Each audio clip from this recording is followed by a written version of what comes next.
Hey, happy Saturday. Frank Rock, House of Orange TV. Tennessee falls to Florida in pretty rough fashion, 91-67.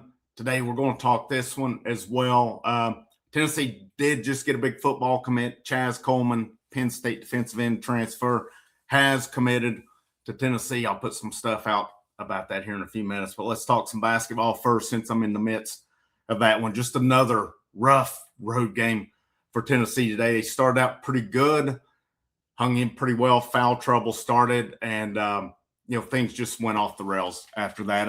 I've said this before, and I'll say it again. And I know some of you said, "Yeah, it's January, not March." Right now, I just don't have a lot of high hopes for this team today. I know they did pretty good against Texas the other night. They've got to fix their road woes, and I go back to it. I just don't.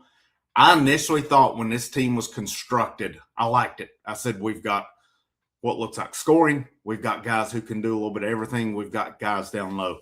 I will say this, a couple positives for me today and this week. Nate Ament started to take a little bit of control today. I like that. Maybe that leads to him getting going down the stretch. He had 17 points today, 5 out of 11, 2 out of 4 from 3-point range, 5 out of 6 from the free throw line.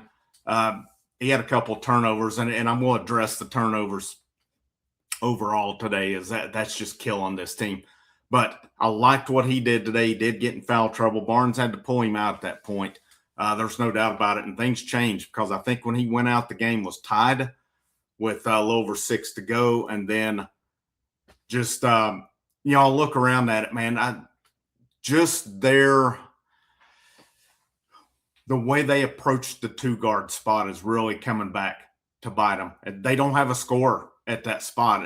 A part of me would go, and I think Bishop Boswell's done good things. He had a bad day today. 6 turnovers on the day, didn't really add a whole lot along the way.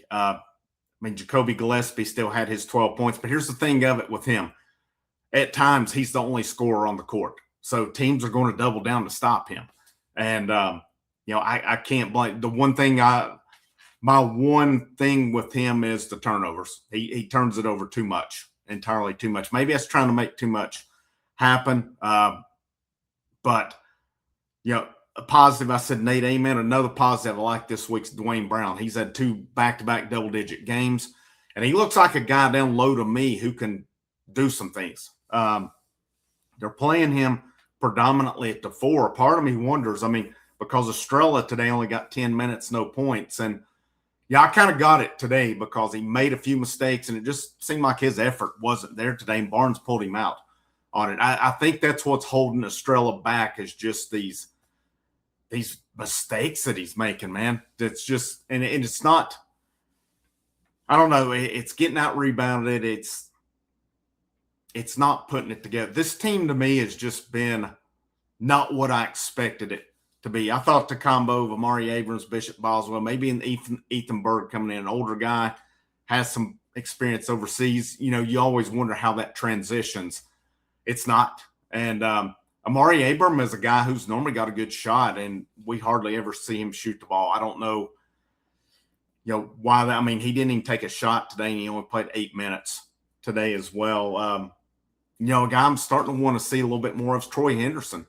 Freshman come in, they got late, and he hit 2 out of 3 from 3-point range today as well. I think he played 8 minutes against Texas on Tuesday night. He played 6 minutes today. Probably want to see a little bit more out of him. If I'm Barnes and this staff, I really think you got to open it up on that 2-guard position. Could you, and I've seen some of you suggest it, and I totally agree with this, could you implement maybe Troy Henderson? Somebody hadn't necessarily said, I've seen somebody mention Boswell to point, which I think could be interesting too. But could we at times maybe move Jacoby Gillespie off and let him just be kind of that Roman shooting guard? And maybe run Troy Henderson at the point, maybe run Boswell at the point. Both were recruited coming in listed as point guards. I've liked overall what Amari Evans has brought as well. Today he only had 3 points. He only took 2 shots. He hit 1 field goal, hit 1 out of 2 free throw line. He had 5 rebounds. He had 3 steals. He had an assist. I mean, that's not too bad of a line. Jalen Carey had 12 points, 3 rebounds. It's just I don't know. I don't want to say it's not a very good team because, I mean, they've beaten Houston. They've beaten Louisville bad. I think this is just going to be one of those teams that's hit and miss. And my hope is with Ament starting to establish himself a little bit today, that leads to him starting to step up down the line here as well. He's the key. He's going to be the key to this team because Gillespie's going to have those nights like he has against Rutgers and against Texas. And then really on his off nights, he's still in double digits along the way. But he needs help. He needs help. And Ament establishing himself. Dwayne Brown starting to establish himself a little bit more. I think Estrela's things, he seems to stay in the doghouse. And, Akpara, he kind of is what he is offensively. Jalen Carey, I don't think he gets in the doghouse as much as Estrella, but he gets in it too over things. But I think really right now, Rick Barnes, what he's looking at, I think he's still trying to figure this team out, what the best combinations are. And but the one thing to me that stands out, and it continues to stand out with Rick Barnes' teams, he doesn't take offense serious enough. He just doesn't. I just think you're at that day and age where you've got to – I don't know, man. This is my opinion on it. In SEC play with the teams you've got, as good as the conference is, which I don't think the conference is as good this year as it was last year, but it's still a good basketball conference. I just can't see not recruiting guys who can't shoot. I just can't see that. You've got to have shooters in this day and age. Tennessee doesn't have them. They do not have them outside of Jacoby Gillespie. They just don't. Nate Ament's supposed to be. We saw a little bit of it today. I mean, 2 for 4 is pretty good. Again, hopefully that starts him at this point. It's never too late to get started with Nate Ament. It's like Jay Billis said today, too. I think maybe the expectations for Nate Ament were blown so high that we've said he's been disappointed. I mean, he's averaging 15, 16 points a game, leading the team in rebounding.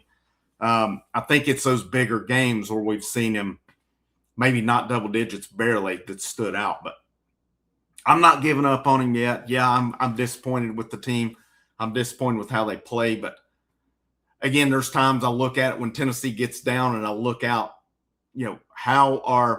I think Tennessee had gotten down close to 8 points, and I looked at the lineup that was in. Gillespie was your only scorer. And how are you going to come back from that? I just don't get it. But I also look at it too. Where's your – I mean, Estrella was on the bench. I think Carey at that point was on the bench. Again, I know they tried at the 2-guard spot. They didn't try hard enough, though.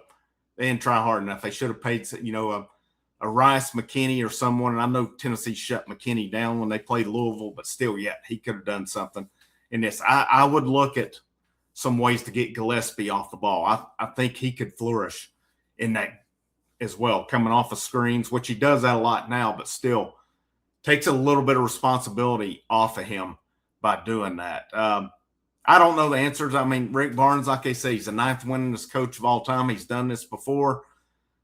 Do I think this team will get better down the stretch? I do. What do I think this team's ceiling is right now? I don't think I think they could get to the second weekend. But again, one of my concerns is playing away from Knoxville. They're a totally different team away from Knoxville. And the Houston win was big. Other than that, man, they've struggled.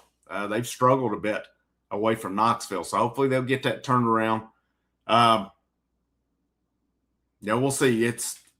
Florida's a good team. Florida presents them a lot of trouble. So we'll see, where they bounce back, where they go at from here. Looking at their schedule, let me see where I'm at. I just don't know the schedule off the top of my head. Texas A&M Tuesday night, they come to Knoxville. Kentucky next Saturday at noon. That will be at home as well. Then at Alabama. Get a week off. That's kind of their week break, that January 17th, 24th. Then at Georgia, which will be a tough game. Auburn, it goes a long way. we'll see where this team comes up. The good thing is you got 2 home games, and then you got a week off after that. So I know the last time they had a week off was after Syracuse, and they come in and played Louisville, and then at that point they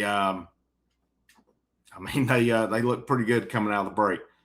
But I'm not going to overreact today. I was a little ticked last week after Arkansas.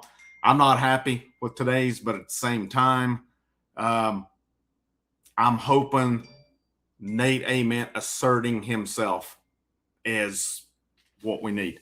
I'm hoping this will be the start of things with him, Dwayne Brown.